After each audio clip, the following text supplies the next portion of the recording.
ಹತ್ರ ಬಂದು ರೆಡಿ ಇದೆ. 4500 ರೆಡಿ ಆಗಲಿಲ್ಲ ಸರ್.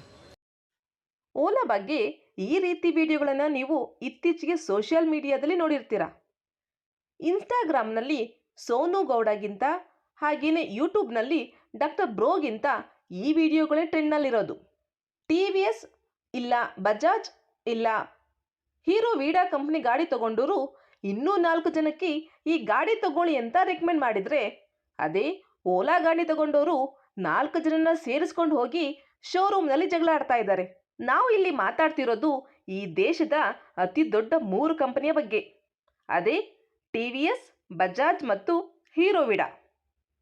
ಹಾಗಾದರೆ ಓಲಾ ಕಂಪ್ನಿನ ಸೋಲಿಸಿ ಈ ಕಂಪ್ನಿಗಳು ಸಕ್ಸಸ್ ಆಗೋಕ್ಕೆ ಏನೆಲ್ಲ ಸ್ಟ್ರಾಟಜಿ ಜೊತೆಗೆ ಮಾರ್ಕೆಟಿಂಗ್ ಐಡಿಯಾ ಮಾಡಿವೆ ಅನ್ನೋದನ್ನು ಈ ವಿಡಿಯೋದಲ್ಲಿ ತಿಳಿದುಕೊಳ್ಳೋಣ ಬನ್ನಿ. ಪೇಯ್ಡ್ ಯೂಟ್ಯೂಬರ್ಗಳನ್ನು ಬೆಂಬಲಿಸಬೇಡಿ, ಹಾಗೇನೆ ನಮ್ಮ ಚಾನೆಲ್ನ ಸಬ್ಸ್ಕ್ರೈಬ್ ಆಗುವುದನ್ನು ಮರಿಬೇಡಿ. ಒಂದು ವಿಷಯ ಹೇಳಬೇಕು ನೋಡಿ, ನಾವು ಇಲ್ಲಿ ಮಾತಾಡ್ತಿರೋದು ಸ್ಪ್ಲೆಂಡರ್, ಪ್ಯಾಷನ್, ಕ್ರಿಸ್ಮಾ ಗಾಡಿಗಳು ಮಾರೋ ಹೀರೋ ಕಂಪನಿ ಬಗ್ಗೆ. ಈ ಕಂಪನಿ ಹೊಸದಾಗಿ ಎಲೆಕ್ಟ್ರಿಕ್ ಗಾಡಿ ಬಿಟ್ಟಿದ್ದು, ಅದರ ಹೆಸರು ಹೀರೋ ವೀಡಾ ಅಂತ. ಇನ್ನೊಂದು ಕಂಪನಿ ಇದೆ ಹೀರೋ ಎಲೆಕ್ಟ್ರಿಕ್ ಅಂತ. ಆ ಕಂಪನಿ ಬಗ್ಗೆ ಇಲ್ಲಿ ನಾವು ಮಾತಾಡ್ತಾ ಇಲ್ಲ. ಹಾಗೇನೆ ನಾವು ಇಲ್ಲಿ ಮಾತಾಡ್ತಿರೋದು ಹೀರೋ ವೀಡಾ ಅಂತ. ಇದು ಯಾವುದೇ ಪೇಯ್ಡ್ ಪ್ರಮೋಷನ್ ಅಲ್ಲ. ಈ ಕಂಪನಿಗಳ ಗಾಡಿ ತೆಗೆದುಕೊಳ್ಳೋದು ಬಿಡೋದು ನಿಮ್ಮ ವಿವೇಚನೆಗೆ ಬಿಟ್ಟಿದ್ದು. ಇದು ಕೇವಲ ಮಾಹಿತಿಗಾಗಿ ಮಾತ್ರ.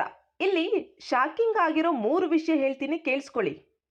ಅಲ್ಟ್ರಾ ವಯೋಲೆಟ್ ಕಂಪನಿಯಲ್ಲಿ ಮೊದಲು ದುಡ್ಡನ್ನು ಇನ್ವೆಸ್ಟ್ ಮಾಡಿದವರು ಯಾರು ಗೊತ್ತಾ? TVS company.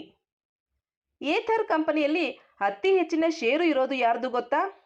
ಹೀರೋ ವೀಡಾ ಕಂಪನಿದು. ಯೂಲು ಕಂಪನಿಯ ಗಾಡಿಗಳು ತಯಾರಾಗೋದು ಎಲ್ಲಿ ಅಂತ ಗೊತ್ತಾ? ಬಜಾಜ್ ಫ್ಯಾಕ್ಟರಿಯಲ್ಲಿ.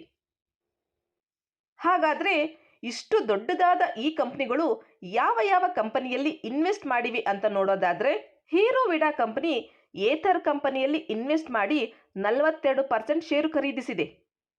ಬಜಾಜ್ ಕಂಪನಿ ಬಂದು ಯೂಲು ಕಂಪನಿಯಲ್ಲಿ 160 ಕೋಟಿಯನ್ನು ಇನ್ವೆಸ್ಟ್ ಮಾಡಿ 19% ಷೇರನ್ನು ಹೊಂದಿದೆ.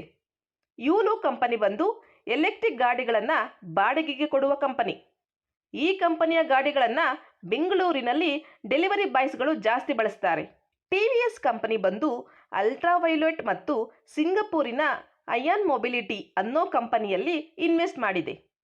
ಅಲ್ಟ್ರಾ ವೈಲೆಟ್ ಕಂಪನಿಯಲ್ಲಿ 35% ಮತ್ತು ಅಯಾನ್ ಮೊಬಿಲಿಟಿ ಕಂಪನಿಯಲ್ಲಿ 25% ಷೇರನ್ನು TVS ಕಂಪನಿ ಹೊಂದಿದೆ. ಹಾಗಾದರೆ ಈ ಕಂಪನಿಗಳು ಬೇರೆ ಕಂಪನಿಯಲ್ಲಿ ಏಕೆ ಇನ್ವೆಸ್ಟ್ ಮಾಡ್ತವೆ ಅಂತ ನೋಡೋಕೋದ್ರೆ ಸಿಗೋ ವಿಷಯ ಇನ್ನೂ ಇಂಟ್ರೆಸ್ಟಿಂಗ್ ಆಗಿದೆ.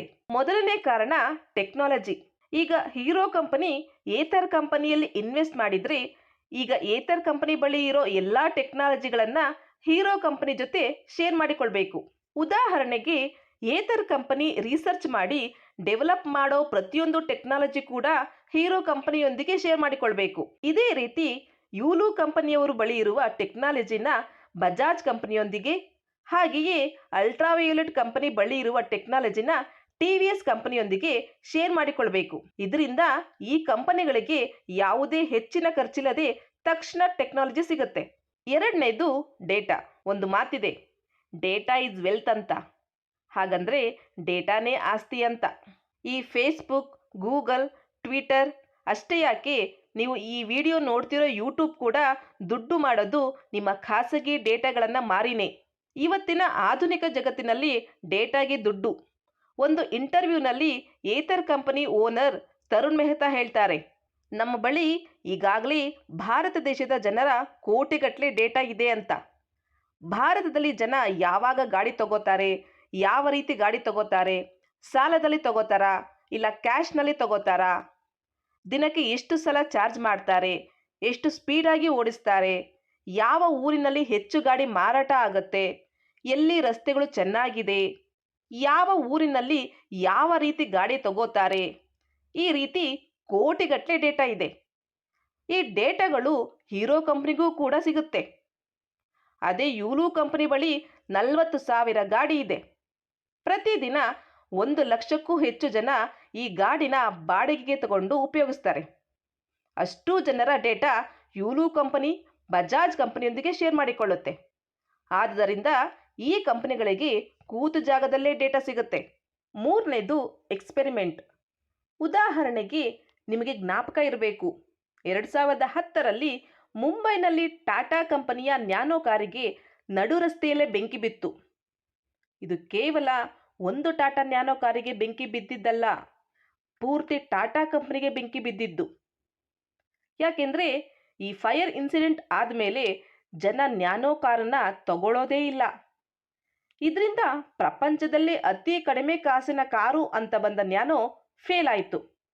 ಅದರೊಂದಿಗೆ ಟಾಟಾ ಕಂಪನಿಗೆ ಸಾವಿರಾರು ಕೋಟಿ ನಷ್ಟ ಆಯಿತು.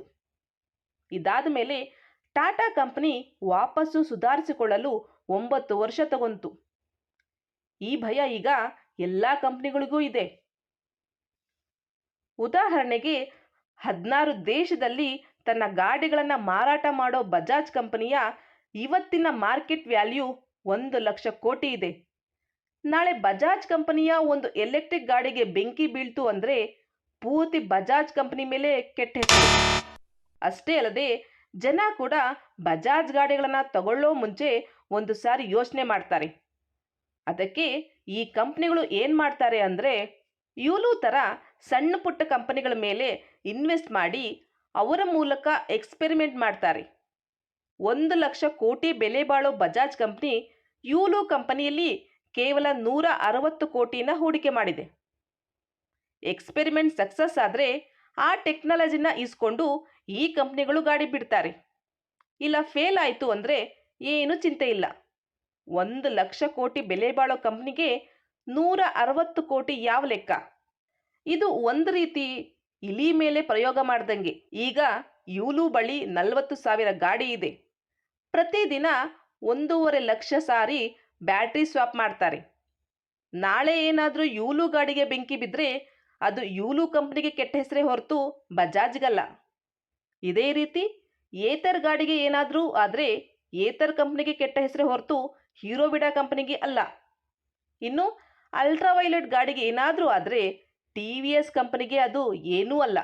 4ನೇದು ಅಕ್ವೈರ್. ಈ ಕಂಪನಿಗಳು ಈ ರೀತಿ ಒಂದಷ್ಟು ಸಣ್ಣ ಕಂಪನಿಯಲ್ಲೂ ದುಡ್ಡು ಹಾಕ್ತಾರೆ. ತುಂಬ ಸಲ ಸ್ಟಾರ್ಟಪ್ಗಳು ಫೇಲ್ ಆಗ್ತವೆ, ಆದರೆ ಕೆಲವು ಸಲ ಕೆಲವು ಗಾಡಿಗಳು ಸಕ್ಸಸ್ ಆಗ್ತವೆ. ಉದಾಹರಣೆಗೆ ಏಥರ್ ಕಂಪನಿ. ಏಥರ್ ಕಂಪನಿ ಈಗ ಯಶಸ್ವಿಯಾಗಿದೆ. ಈಗಾಗಲೇ ಏಥರ್ನಲ್ಲಿ ಹೀರೋ ಕಂಪನಿ 42% ಶೇರನ್ನು ಹೊಂದಿದೆ. ಇದನ್ನು ಇನ್ನೂ ಹೆಚ್ಚಿಗೆ ಮಾಡಿಕೊಂಡು ಏಥರ್ ಕಂಪನಿಯನ್ನೇ ಸಂಪೂರ್ಣವಾಗಿ ಹೀರೋ ತನ್ನ ಸ್ವಾಧೀನಕ್ಕೆ ತಗೊಳ್ಳೋ ಸಾಧ್ಯತೆ ಇದೆ. ಅಲ್ಟ್ರಾವೈಲೆಟ್ ಕಂಪನಿಯಲ್ಲಿ TVS 35% ಶೇರನ್ನು ಹೊಂದಿದೆ. ಹೀಗೆ ಮುಂದುವರೆದರೆ ಅಲ್ಟ್ರಾವೈಲೆಟ್ ಕಂಪನಿ TVS ತೆಕ್ಕೆಗೆ ಬೀಳಲು ತುಂಬ ಟೈಮ್ ಬೇಕಾಗಿಲ್ಲ. 5ನೇದು ಬಂದು ಕ್ರಿಯೇಟಿಂಗ್ ಡಿಫ್ರೆಂಟ್ ಸೆಗ್ಮೆಂಟ್ಸ್. ಅಂದರೆ ಉದಾಹರಣೆಗೆ ಪಾರ್ಲೇಜಿ ಕಂಪನಿ ತಯಾರಿಸೋ ಬಿಸ್ಕೆಟ್ ನೋಡಿ, 5 ರೂಪಾಯಿದು ಪಾರ್ಲೇಜಿ ಕೂಡ ಇದೆ. ಹಾಗೆಯೇ 30 ರೂಪಾಯಿದು ಹೈಡ್ ಆ್ಯಂಡ್ ಸಿಕ್ ಬಿಸ್ಕೆಟ್ ಕೂಡ ಇದೆ. ಕಮ್ಮಿ ದುಡ್ಡಿರೋರು 5 ರೂಪಾಯಿ ಬಿಸ್ಕೆಟ್ ತಗೋತಾರೆ. ಹಾಗೆಯೇ ಜಾಸ್ತಿ ದುಡ್ಡಿರುವವರು 30 ರೂಪಾಯಿ ಬಿಸ್ಕೆಟ್ ತಗೋತಾರೆ. ಗಾಡಿ ವಿಷಯಕ್ಕೆ ಬರೋದಾದರೆ ಏತರ್ ಕಂಪನಿ ಗಾಡಿಗಳ ಬೆಲೆ ಬಂದು 1.7 ಲಕ್ಷ ಇದೆ. ಅದೇ ಹೀರೋ ವಿಡಾ ಕಂಪನಿಯ ಗಾಡಿ ಬಂದು 1 ಲಕ್ಷ ಇದೆ. ಪ್ರೀಮಿಯಂ ಗಾಡಿ ಬೇಕು ಅನ್ನುವರು ಏತರ್ ತಗೋತಾರೆ.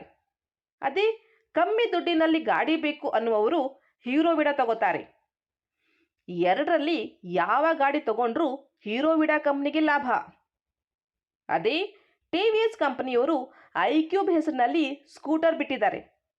ಅದೇ ಕೆಲವರು ಬೈಕು ಬೇಕು ಅಂದರೆ ಅವರು ಅಲ್ಟ್ರಾವೈಲೆಟ್ ಕಂಪನಿಯಲ್ಲಿ ಬೈಕು ತಗೋಬೋದು. ಎರಡರಲ್ಲಿ ಯಾವುದು ತಗೊಂಡ್ರೂ TVSಗೆ ಲಾಭ. ಕೊನೆ ಮಾತು, ಒಬ್ಬ ಸ್ಟೂಡೆಂಟ್ಸ್ ರ್ಯಾಂಕ್ ಬರೋದು ಪರೀಕ್ಷೆಗೆ 1 ದಿನ ಮುಂಚೆ ಇರೋ ಹಾಗೆ ಓದಿಯಲ್ಲ. ಶಾಲೆ ಶುರುವಾದಾಗಲೇ ಓದೋಕ್ಕೆ ಶುರು ಮಾಡಬೇಕು. ಹೋಮ್ವರ್ಕ್ನ ಆಗಿಂದಾಗಲೇ ಮಾಡ್ತಾ ಇದ್ದರೆ ಮಾತ್ರ ರ್ಯಾಂಕ್ ಬರೋಕ್ಕೆ ಸಾಧ್ಯ. ಹಾಗೆಯೇ ಒಂದು ಒಳ್ಳೆ ಕಂಪನಿ ಚೆನ್ನಾಗಿ ಗಾಡಿನ ಮಾರ್ಕೆಟ್ಗೆ ಬಿಡಬೇಕು ಅಂದರೆ ಟ್ರೆಂಡ್ ಶುರುವಾಗೋ ಮುಂಚೆನೇ ಅದ್ರ ಮೇಲೆ ರಿಸರ್ಚ್ ಮಾಡೋಕ್ಕೆ ಶುರು ಮಾಡುತ್ತೆ. ವರ್ಷಾನುಗಟ್ಲೆ ಅದ್ರ ಮೇಲೆ ಹೋಮ್ವರ್ಕ್ ಮಾಡುತ್ತೆ. ಆಗ ಮಾತ್ರ ಒಂದು ಯಶಸ್ವಿ ಗಾಡಿನ ತಯಾರಿಸೋಕ್ಕೆ ಸಾಧ್ಯ. ಅದೇ ಓಲಾ ಥರ ಎಕ್ಸಾಮ್ಗೆ 1 ದಿನ ಮುಂಚೆ ರಾತ್ರಿ ಕೂತ್ಕೊಂಡು ಓದಿದ್ರೆ ಎಕ್ಸಾಮ್ನಲ್ಲೇ ಕೋಳಿ ಮೊಟ್ಟೆ ಸಿಗೋದು ಗ್ಯಾರಂಟಿ. ಹಾಗೇನೇ ಏನೂ ರಿಸರ್ಚ್ ಇಲ್ಲದೆ ಸರಿಯಾಗಿ ಹೋಮ್ವರ್ಕ್ ಇಲ್ಲದೆ ಬಂದಿರೋ ಓಲಾ ಗಾಡಿ ತಗೊಂಡ್ರೆ ಬೆಂಕಿ ಬೀಳದೆ ಇನ್ನೇನು ಆಕಾಶದಿಂದ ಚಿನ್ನದ ಮಳೆನ ಬೀಳುತ್ತೆ.